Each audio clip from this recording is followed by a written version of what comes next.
Olá amigos do canal, sejam bem-vindos a mais um vídeo da Chácara Teramoto. Para quem não me conhece, eu sou o Henrique Teramoto e você está no seu canal de Fila Brasileiro no YouTube. Pessoal, grato por estarem acompanhando mais um vídeo nosso. Vocês viram? Escolhi uma lousinha agora para tratar dos assuntos com vocês, para organizar as ideias e não esquecer de falar nada no vídeo. E eu tô com esse cara aqui hoje, ó, esse filhotinho aqui que a gente pôs o nome de Montanha, para falar hoje com vocês sobre o fila preto. É um tema que as pessoas vêm me pedindo há algum tempo no canal, e essa semana eu soltei um videozinho do Montanha, e algumas pessoas perguntaram se o Montanha era um fila preto. E não. Respondendo essas pessoas, o Montanha não é um fila preto, tá? Ele é um cão tigrado. Embora ele seja um cão de cor escura, um tigrado fechado, né? Pode confundir as pessoas mais leigas, mas se você observar com atenção, você vai ver que ele tem umas rajas que tendem a ficar mais claras conforme ele for pegando um pouco de idade, tá? Bom, vou pôr o Montanha aqui no chão. Vai, Montanha, vai passear. Eu vou pôr Montanha ali no chão para dar sequência ao nosso assunto. Se você gostou da temática, pessoal, dá um curtir aí. Se você tiver dúvidas, use a parte dos comentários, tá bom? Para deixar suas dúvidas ou sugestões. E se você quiser gostar do vídeo, quiser retribuir aí o nosso esforço em fazer esses vídeos, compartilhe nas suas redes, nas suas plataformas aí, da qual vocês são membros. Vai ajudar bastante o nosso canal, tá? Então vamos lá, pessoal. Uma das primeiras perguntas que as pessoas nos fazem quando o assunto é fila preto é: Henrique, se eu cruzar cães tigrados, vai dar preto? E aí a gente já começa aqui pela genética. Não, pessoal.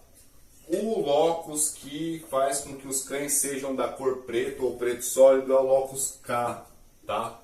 E quando um cão é tigrado, ele tem o locus KBR, ou seja, os genes que conduzem a cor preta sólida ou que conduzem a cor tigrada não são os mesmos, tá? Então, se você cruzar tigrado com tigrado, KBR com KBR, não vai dar K, mas pode dar um animal homozigoto para a cor tigrada. Ou seja, um elemento com o qual seus descendentes vão sempre ter a cor tigrada. Certo? Não vira preto tigrado com tigrado. Vira um tigrado homozigótico. Ah, Henrique, mas isso faz parte da história, da origem do fila brasileiro? Bom, pessoal, aí o papo fica um pouquinho mais complexo e precisa que a gente reúna algumas evidências para estar podendo formar uma opinião sobre o assunto. O que não significa que essa opinião seja indiscutível e incontestável, mas é apenas a opinião na qual a gente chegou partindo dos estudos que nós realizamos sobre a raça, tá? No início da conquista, pessoal, da América Latina, né, você tem registros aí desde o ano de 1494, quando você tem os primeiros cães sendo trazidos pro Caribe, e aí em 1513, na conquista do Panamá, são os primeiros cães europeus que chegam no continente americano. Esses cães eram registrados aí pelos seus importadores espanhóis como cães amarelos ou vermelhos, alguns portadores de máscara negra e outros não. Esses cães, né, que foram aí os primeiros registros, as primeiras evidências de que eles estavam aqui produzidas pelos espanhóis, eles vão se espalhar por toda a América Latina, tá? Da América Central até o extremo sul da América do Sul, até os Estados Unidos também, que não é a América Latina, vai ter a presença desses cães espanhóis, certo? Bom, Henrique, mas nós somos colonizados pelos portugueses. Por que esses cães não são portugueses? Você está falando dos espanhóis?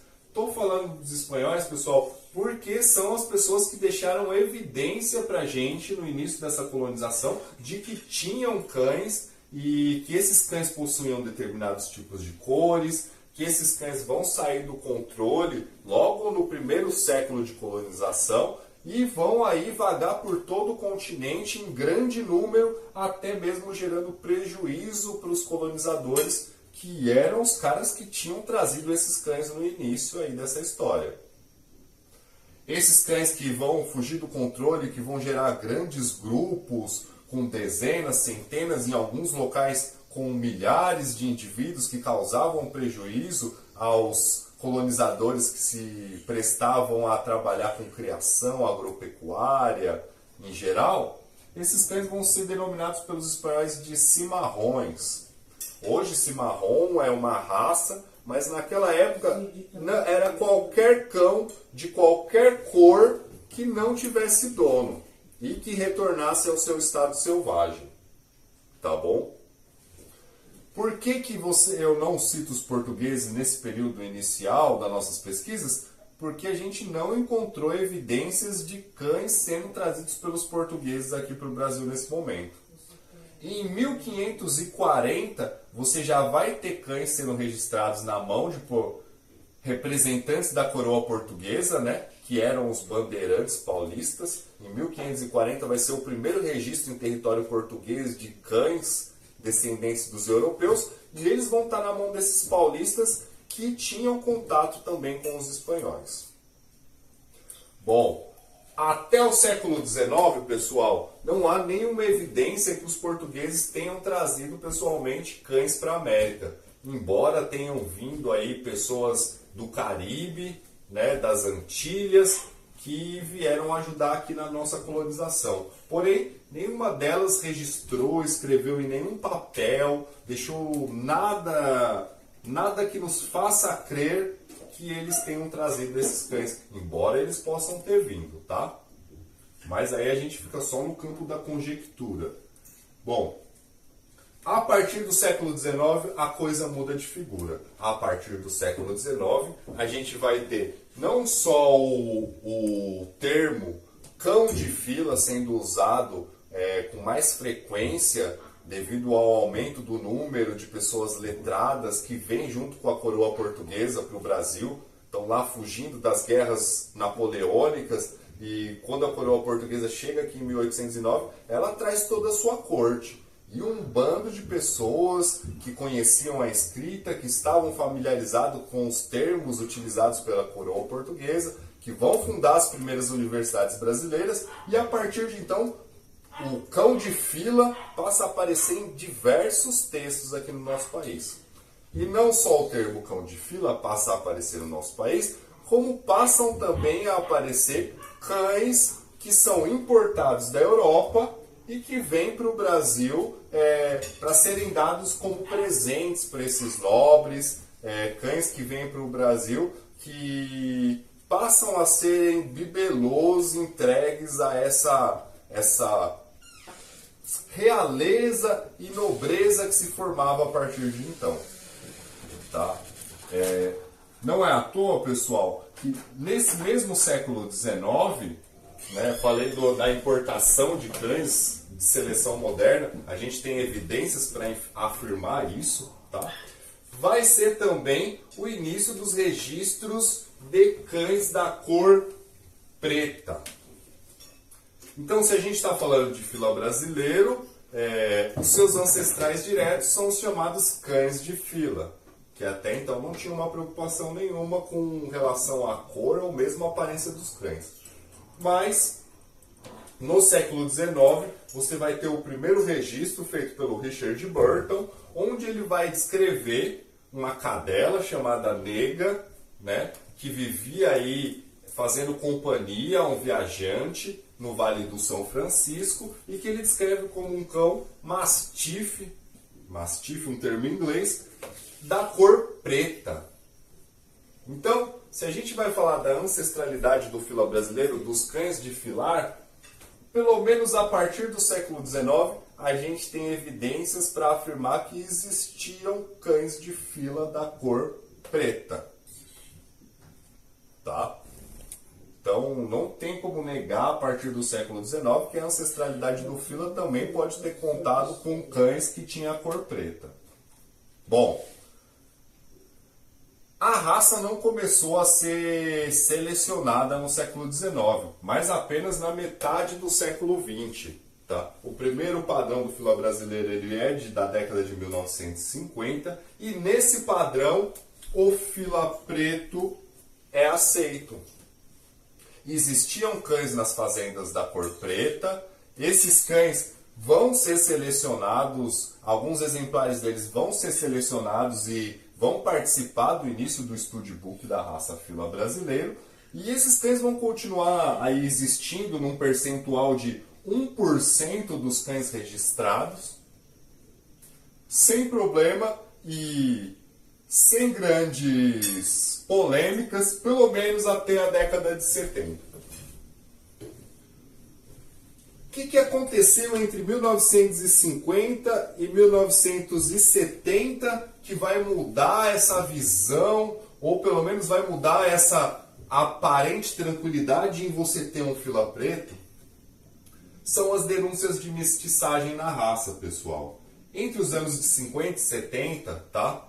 Entre essas décadas, não são anos precisos, mas décadas, você vai ter muitas denúncias de que pessoas que estavam selecionando fila, criadores de fila brasileiro, estavam cruzando os seus cães com os cães que o Paulo Santos Cruz disse no seu artigo lá, A Origem do Fila Brasileiro, também da década de 70, que eles pressupunham que eram a origem da raça. Cães da raça Mastiff inglês, cães da raça Mastim napolitano, né?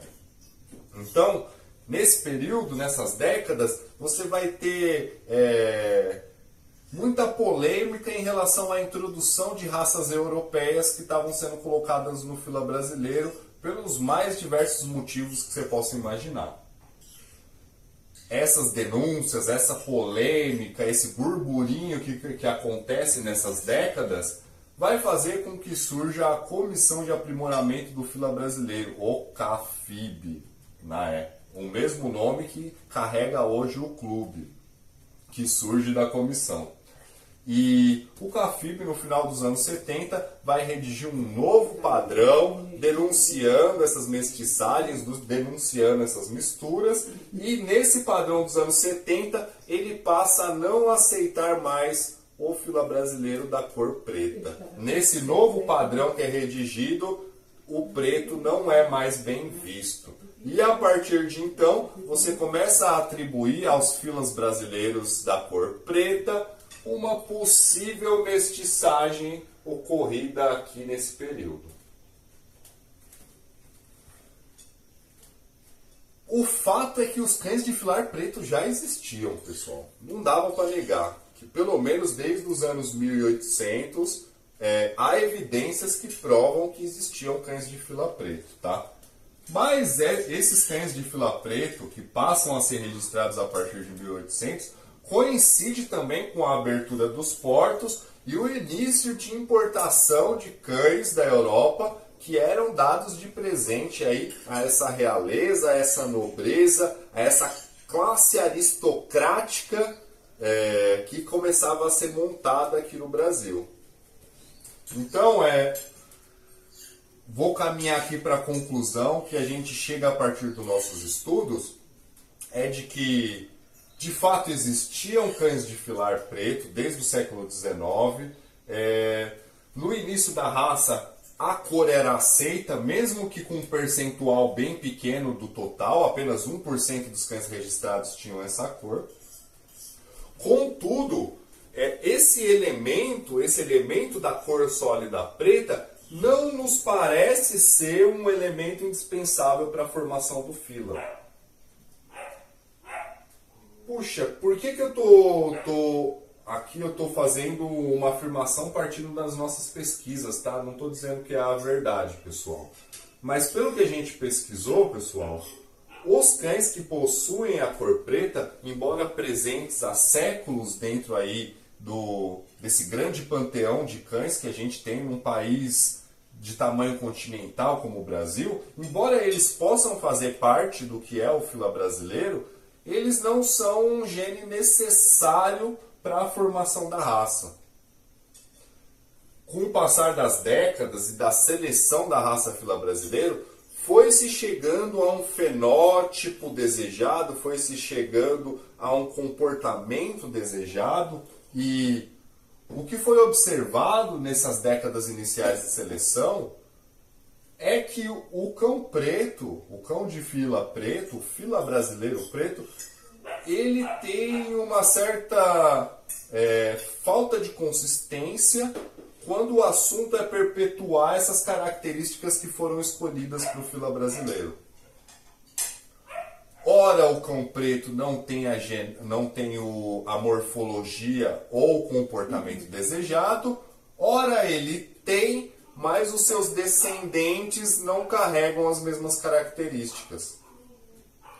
Tanto que, mesmo hoje, nos trabalhos de criadores que buscam selecionar animais da cor preta, dificilmente você vai encontrar um criador que tenha a coragem, por exemplo, de cruzar 2 filas brasileiros de cor preta. Há possibilidade de saírem exemplares que sejam atípicos de morfologia ou atípicos de comportamento, se torna um tanto grande quando as pessoas fazem esse tipo de coisa. Quando os criadores, fazem esse tipo de seleção.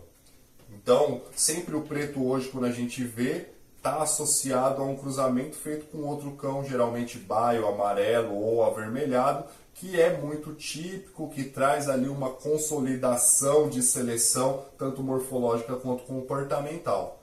Então, não é à toa que o caramelo é a cor mais popular dos vira-latas brasileiros, assim como é a cor mais popular do fila brasileiro, porque, segundo as nossas pesquisas, reside nisso o grosso, o grande caldeirão genético da qual o fila brasileiro nasce.